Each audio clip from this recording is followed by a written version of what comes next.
Sure enough, Elmer's got a dandy. A typical head, a 4-point trophy buck. Let's give old Popcorn a vote of thanks. If he hadn't given the cue, Elmer's buck might have sneaked right out of the country. That's the signal for the High Desert Freight Service. It doesn't take long to load him up on Old Duke and head back toward camp, with Elmer packing a big smile and Popcorn the artillery. There's one way to get plenty of wood chopped early in the morning. Just miss your buck the day before. Bud is still stewing about that big one that got away. Now he's taking it out on the wood pile. In this altitude, it takes a lot of wood to fry bacon, hotcakes, and eggs. And a lot of hotcakes to get that wood chopped. Watch it, Bud. Slow down, or you'll catch one right on the end of your chin. Come and get them, boys. They're just about ready. There's nothing quite like a batch of scrambled eggs with a lot of pepper mixed in to camouflage the ashes. No rest here for the cook. Those boys are putting away enough of those flapjacks to make those mountains seem like molehills.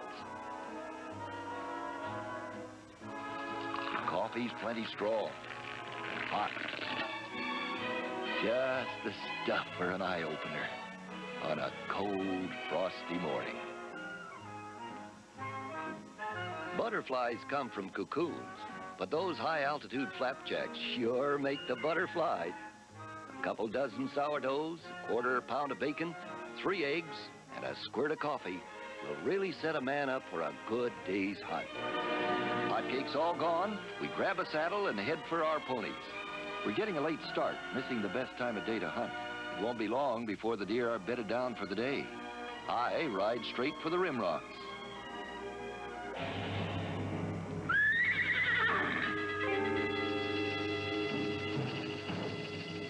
Hey, cut that out there. Those pesky devils, they'll rattle a horse every time. It would be a long hike back to camp. Some days you just get that feeling. This could be the day for a big one. I may catch one still feeding in the shadows. Hey, there he is. And he looks like a dandy. I can count 4 points, but I can't see his other antler. Better take a closer look.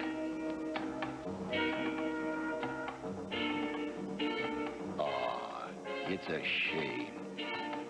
Only 3 points on the left side.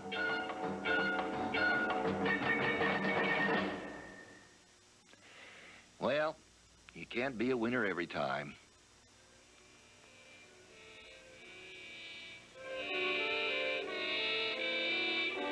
Hey, up there, just going over the ridge. Buck and doe. And is he a dandy?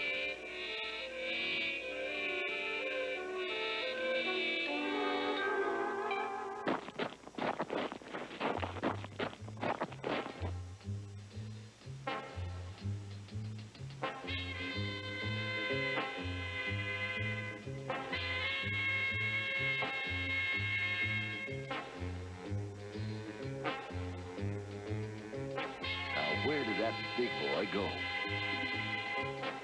I barely have time to move more than a couple of steps when the doe starts running up the hill.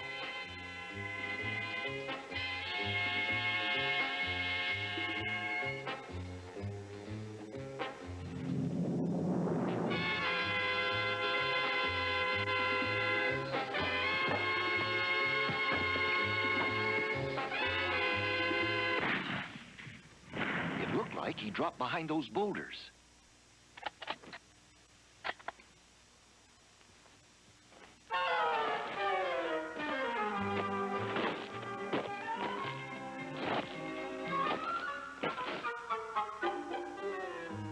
His companion sure scooted out of there, but this old boy didn't get a chance to go very far.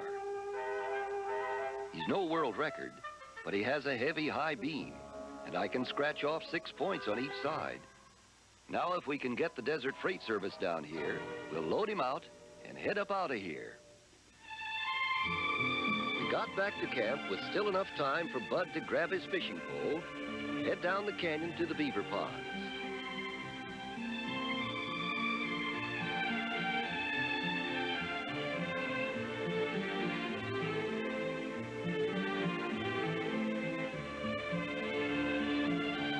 A cool, clear stream fed by mountain springs makes for excellent fishing.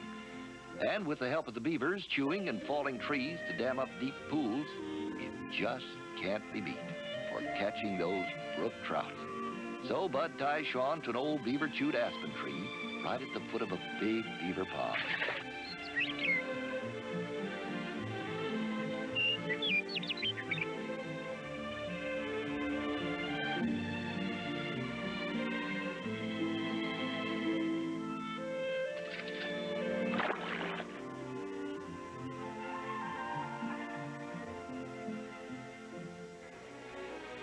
It's a setting for action, and Bud starts feeding out his line. The first cast. Yeah, they're in there all right, and hungry too. With that kind of action, it won't be long before Bud has a pan full, maybe a few more. Well, look here. Who do you think you are, a game warden? Don't worry, kid. They're all legal size.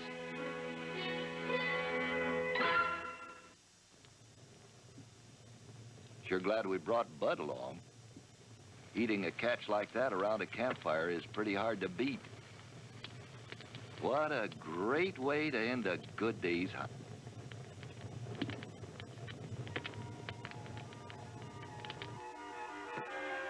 Scratching your way up a hill of loose shale rock early in the morning is bound to be noisy business.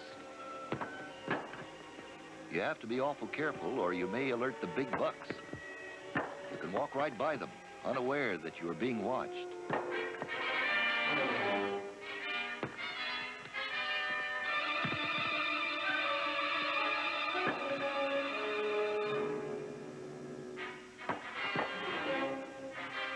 The early morning shadows are still long from the rim rock when we spot what appears to be a trophy-class buck.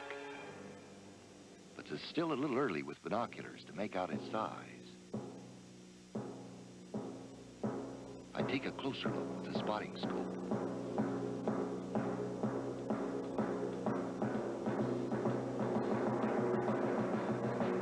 Wow, he's a dandy, but he must be at least a mile away. Come on, Bud. Let's get going. It's going to be a long stalk, up and around the head and the left of that big canyon. One misstep now could bungle the whole stalk, not to mention our own skins.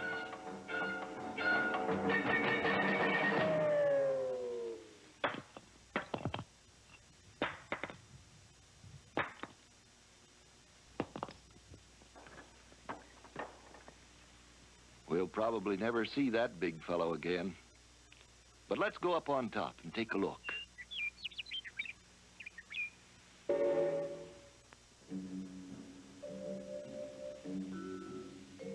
If she spooks down the canyon, we've lost our buck.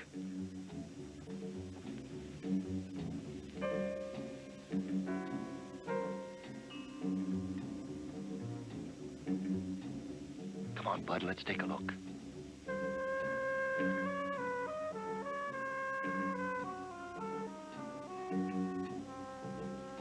He's still there, looking across that canyon. He must have heard those rocks rolling.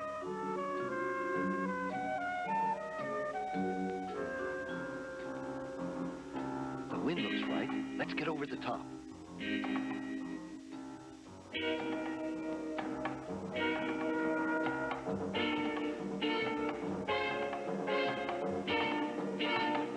No, Bud, no. They're just little fellas.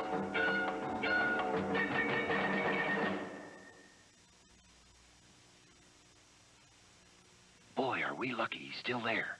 Let's get going.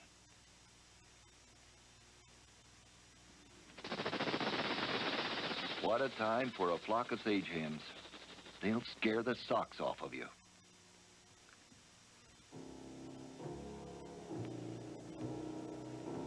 He should be someplace just over this rim.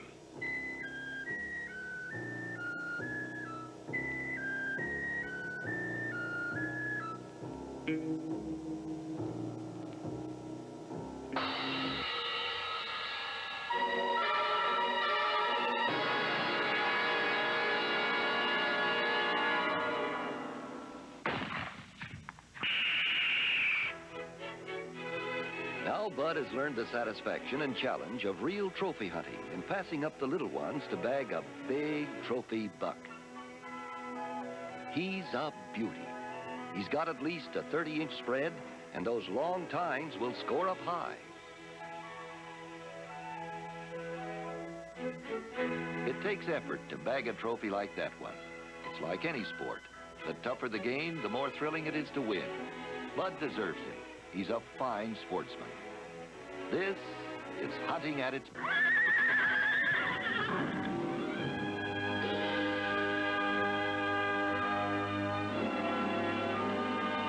We will be leaving this country now, but you won't forget the high desert once you've known it. When fall puts a nip in the air and the scent of the sage is everywhere.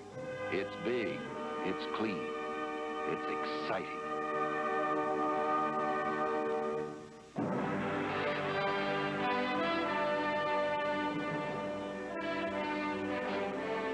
There have been a lot of yarns spun around a campfire. Come gather round. You may get a little smoke in your eye, but I'd like to share with you a few memories of hunting experiences in Alaska. I was telling my Indian friends about a tremendous bull caribou that I'd spotted in the Talkeetna Mountains of Alaska. I saw the big fellow feeding. He was a granddaddy, all right. But a trophy caribou is hard to judge for the records, and it's most essential to select a bull that has a double shovel, a heavy horn growth on the brow tines. Had to make sure. And he didn't know a soul was in the country. So I stalked up close enough to throw on a saddle and take a ride. Hey! Get out of here!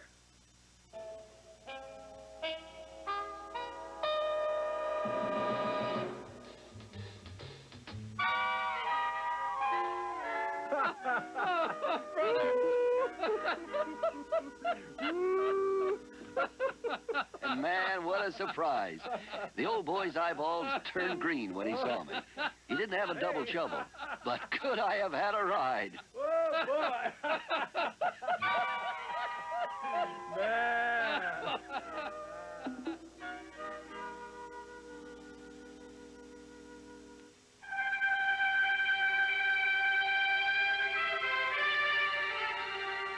Several days later, a herd of caribou was spotted.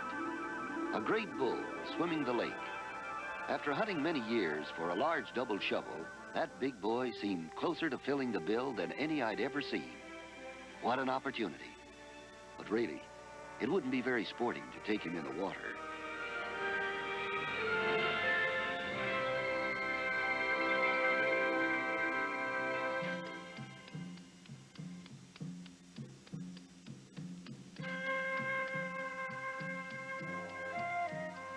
Uh-oh, look here.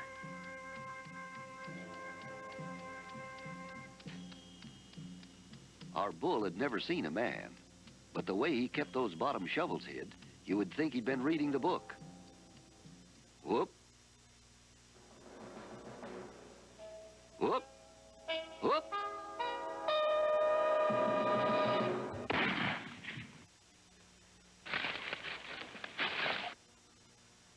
Hey, move it, Moose. That 2,000-pound old-timer has a rocking chair on his head.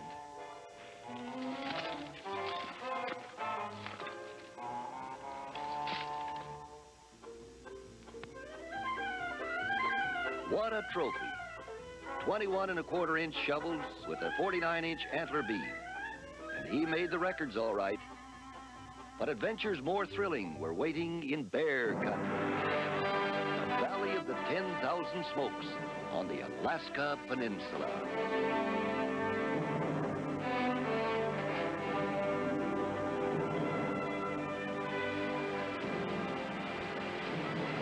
We were walking up a salmon stream and we spotted a big brown bear poaching in the spawning beds.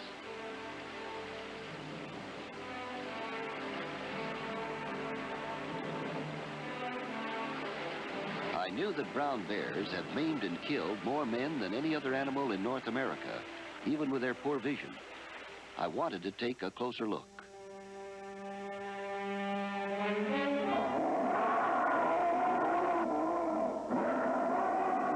One half-ton of fighting fury. But my most exciting episode had a peaceful beginning. In my home, reading the evening paper, a headline story caught my eye. According to the United Press, there was a monster bear, estimated to be 13 feet high and weighing about 2,000 pounds, terrorizing the Eskimos living near the North Pole. That's all it took. That must be the largest bear in the world. It didn't take me long to make arrangements for the hunt.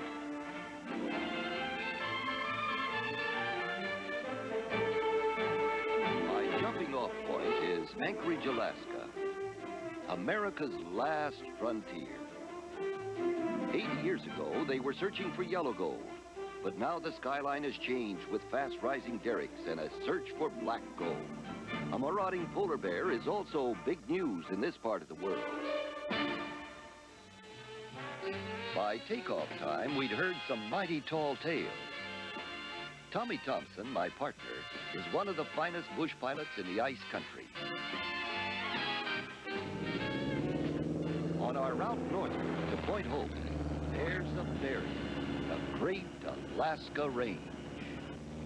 The mighty McKinley, tallest mountain in North America, jutting to over 20,000 feet. A true challenge for our small Super Cub. Uh-oh. It looks like a moving cloud formation has sucked in our pass through the mountains.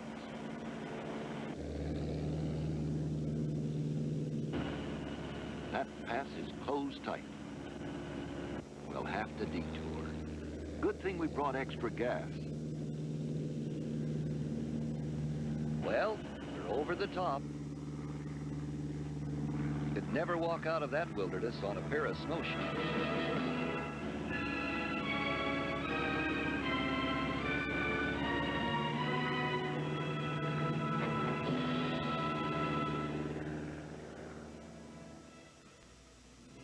We made it through the Alaska Range, but that detour has eaten up our gas. Oh, no. Look up ahead. What a time and place for a snowstorm.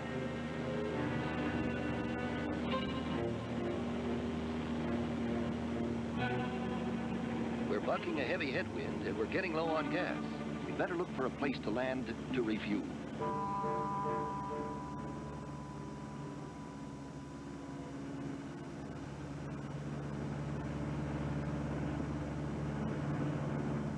Hey, there below. That's no monastery down there. Hey, that's no monk either. Let's set her down and refuel.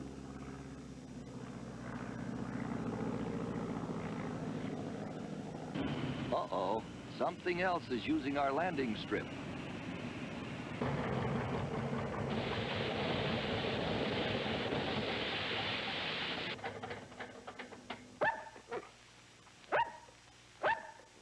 We didn't know what to make of Tex when we first saw him. Tommy said he looked like a reincarnation of Jack London. But despite his seedy appearance, he could sure cook. He had built a secure cabin, too. And with the mercury dipping 30 below, you can see why.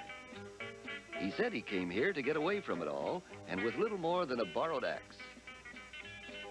Have axe will travel. Oh, yes. And his trusty partner, Luke. Things got too sticky at Berkeley, he said. Too many causes to rally behind. Out here, life is its own excuse. By the nature of his friends, We could see he was rarely hassled.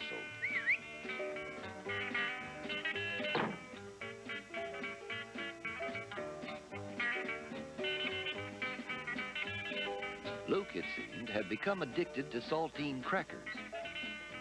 When Tex started teasing him, Lucas got right down on his case.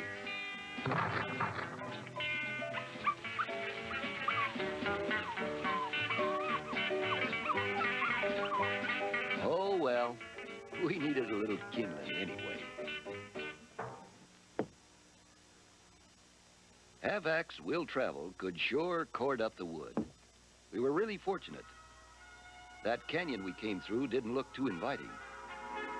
Although the weather had us grounded, the novelty of Tex and his neighborly invitation was making our stopover for the night a real pleasure.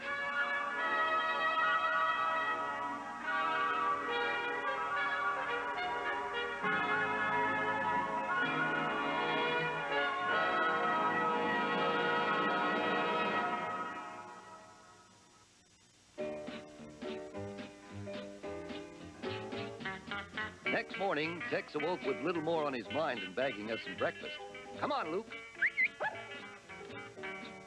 Although Tex could see some merit in it, he couldn't afford the idealism of being a vegetarian. That meat protein, he said, provided energy to cope with the elements.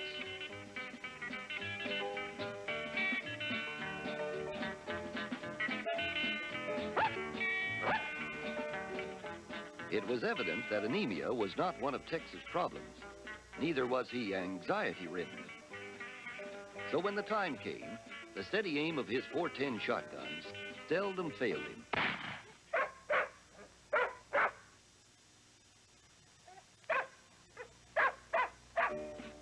There's one spruce hen down.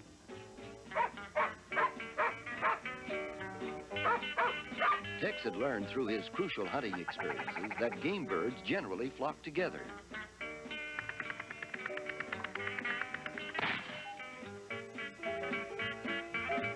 Right on. That's a deuce. 2 down and 1 to go.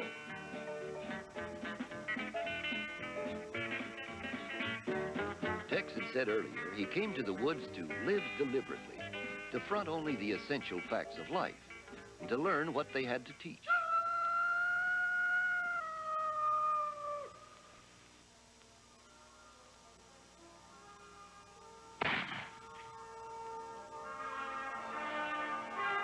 Since his first winter, Tex had learned plenty, too. Now he could afford to treat himself right.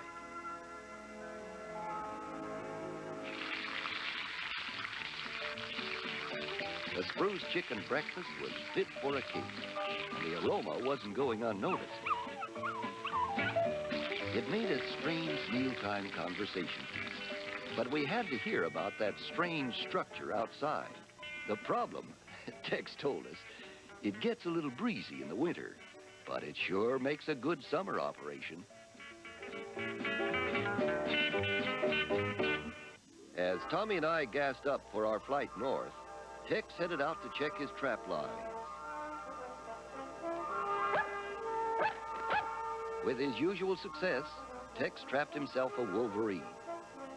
These vicious little creatures, known in Europe as the glutton, are well known for their meanness and cunning. Sick 'em, Luke. Sick 'em, Luke.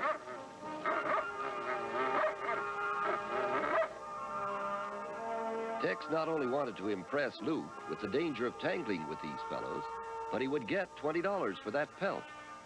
That would buy a few sacks of flour to carry him through another winter. The weather was right on, and we headed north again for the Big Bear. We wouldn't be hearing from Tex. He just wasn't the pen pal type. But we would never forget that down-home spirit of his.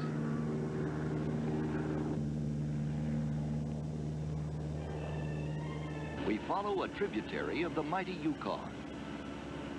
It's the crookedest river I've ever seen. Next stop, Point Hope, a United States village almost lost in the Arctic. There it is. And just in time, too. We just got a radio report of an Arctic blizzard headed this way. We'll have to tie down tight for this one. A big blow is coming from the North Pole, heading toward the Bering Straits. Let's get this plane tied down.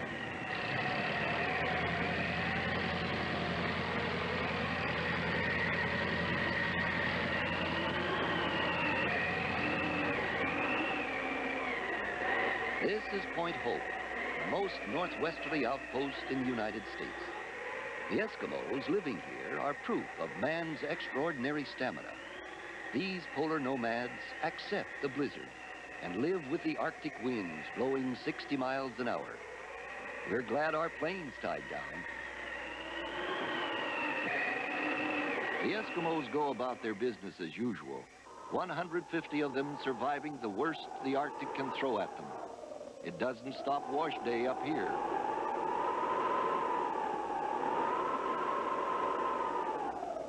Eskimos leave their huskies completely exposed to the elements. The people have enough trouble trying to survive without pampering the dogs. They manage to live through it, however, sleeping in deep snow, emerging with eyes frozen shut. In this village with as many dogs as people, finding a string of huskies in a snowbank can be a difficult job.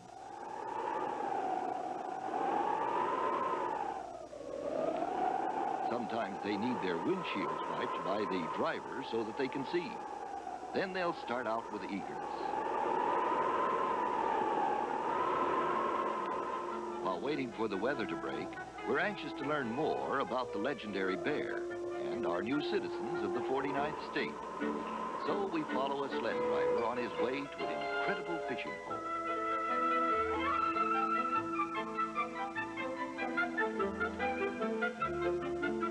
First, you chop a hole in the ice. We've had many adventures around the globe, but this surpasses any fishing we've ever seen.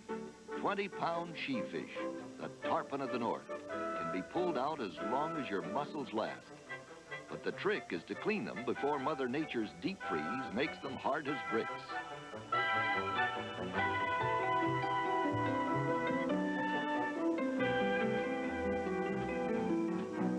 These dogs are always hungry. When they smell our fish frying, trouble begins.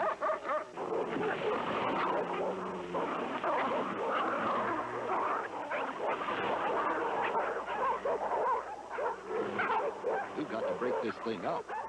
When sled dogs get hungry enough, they'll attack anything, sometimes their own master.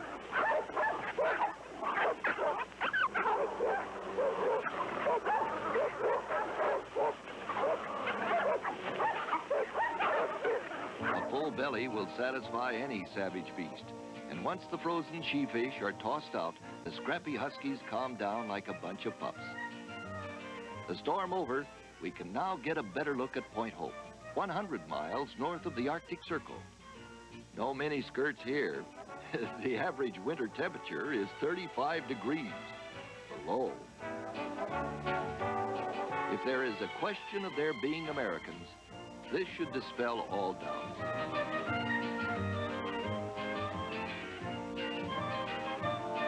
Since reading the United Press news story, we wanted to talk to as many people as possible. In this village, eyewitnesses told us terrifying stories of the big bear. An Eskimo who was busy drilling ivory was impressed with our proposal for locating the big bear, and he told us to see the Iceman. Iceman? Yep, see for yourself. Ice delivered to the most northerly customers on the continent. We came to the right man. He knew plenty about the big bear. He began telling us. One morning, while delivering his last load of ice, some Eskimo children were coming out to play. They were the first to discover the big bear tracks.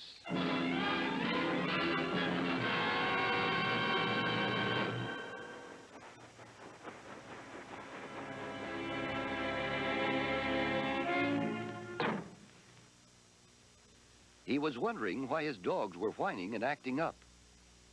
It was then he found a mutilated dog.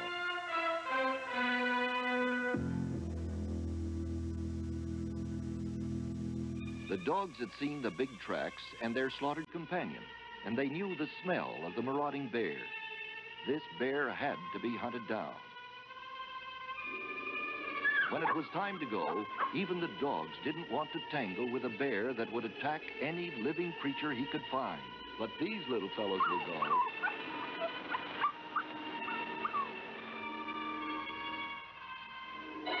The Iceman continued. The bravest men of the village were called out. This bear had gone too far.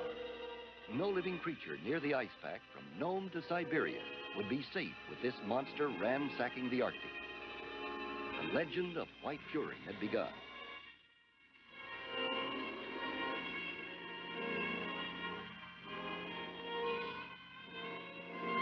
Far out on the ice floe, they followed the big track.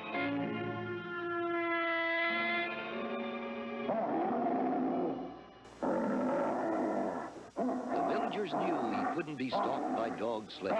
They turned and headed back home, fearfully naming him White Fury. After we heard the Iceman's story, the weather turned off just right. We wouldn't consider entering the frozen wasteland without a second safety plane. We knew it would be impossible to locate this bear by dog sled. A polar bear will range up to 75 miles a day on breaking ice floes, and they have been known to stalk, kill, and devour a man. We know, too, how a landing strip can break apart, and we could get trapped in a fatal Arctic whiteout.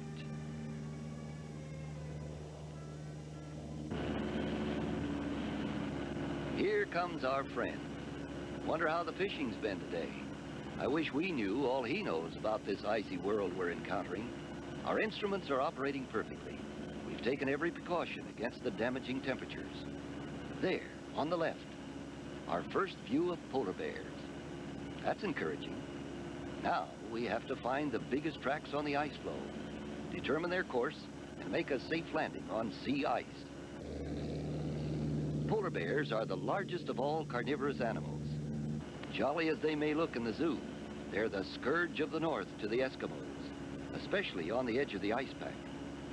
Close to shore, you find numerous sows and cubs and smaller bear, like that one.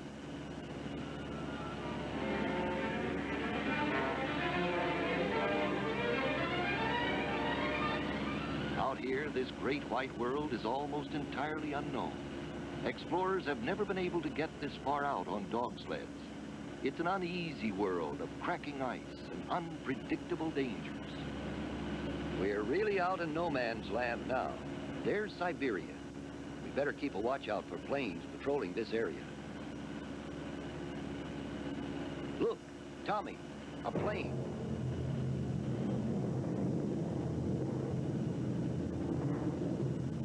Looks like a polar flight. We fly as low as possible. We don't want to encounter any Russian problems. They're very touchy about strange planes flying over their country, and we wouldn't be much competition for a MiG fighter. Hey, what's that?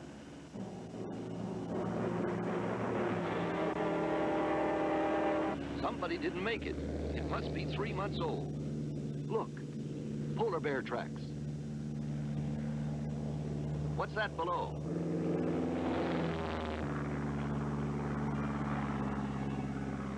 It's a seal kill, and those are enormous tracks.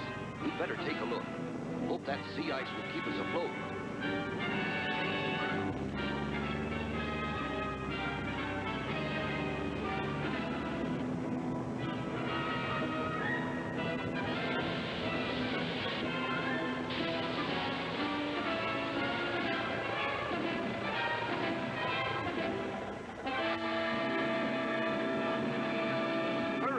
Get that engine covered. We don't want the oil to freeze. We can't stay on this sea ice very long. Tracks as big as tractors. This has to be White Fury. One swipe of that paw, and off would come your head. Judging from their size, he must be the biggest bear on Earth. We head for the seal kill.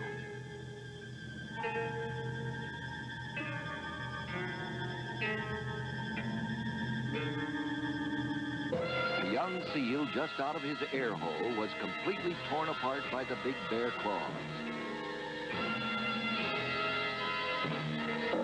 Look, there he is, silhouetted, fighting man, white fury. I've got to get my snow sheet on. We can't afford to lose him now. Got to get off this ice flat and reach that pressure ridge for cover. He's crossing the flat, coming this way.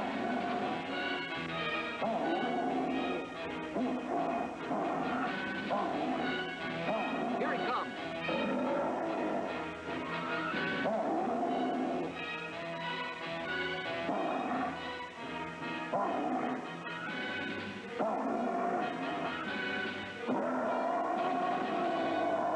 Hey, that bear is looking for me.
I'm going in after him.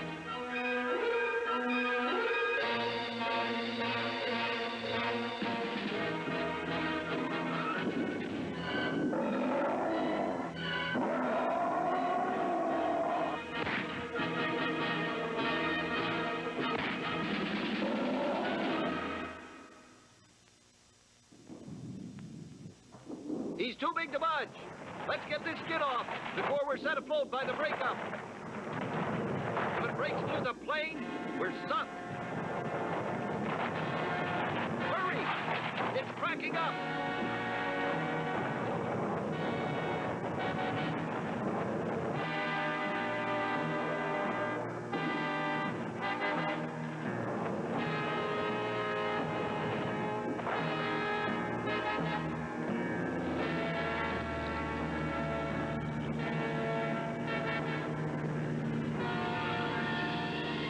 Man, what an experience.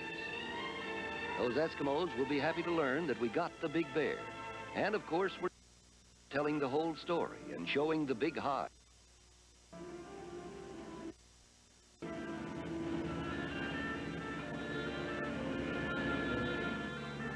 On our 2.5-hour flight home, we had a favoring tailwind. Our gas gauge indicated that we barely made it as we came into the village with the Arctic sun just dipping down over the horizon.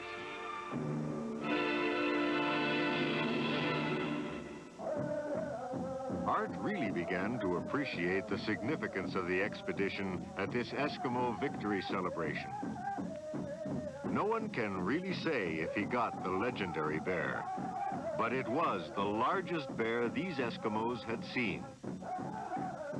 The cute young cub wants to be a great white hunter, too.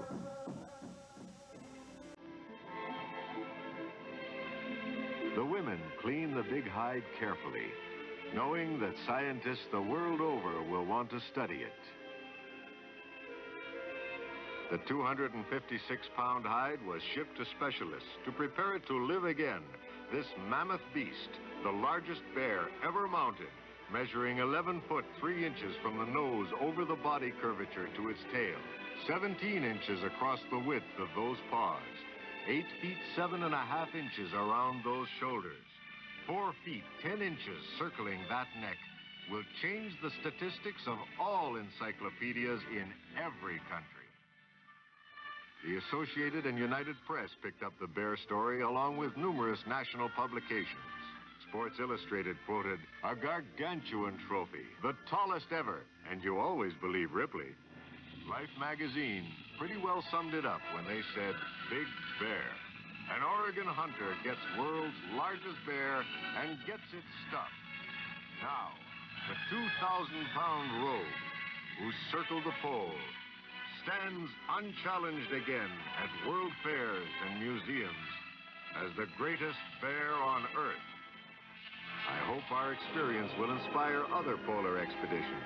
But until then, we won't forget a weird experience in no man's land near Siberia, where the innocence of a newborn first step and the concern and reliability of animal parentage in the grandeur of Zane Grey's country.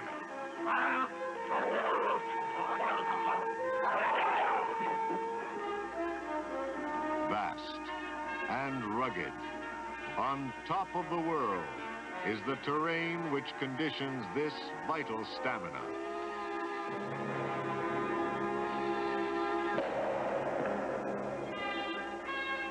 It is here, too, we perceive the great wilderness call and the euphoric splendor of high soaring birds over this, our American wilderness.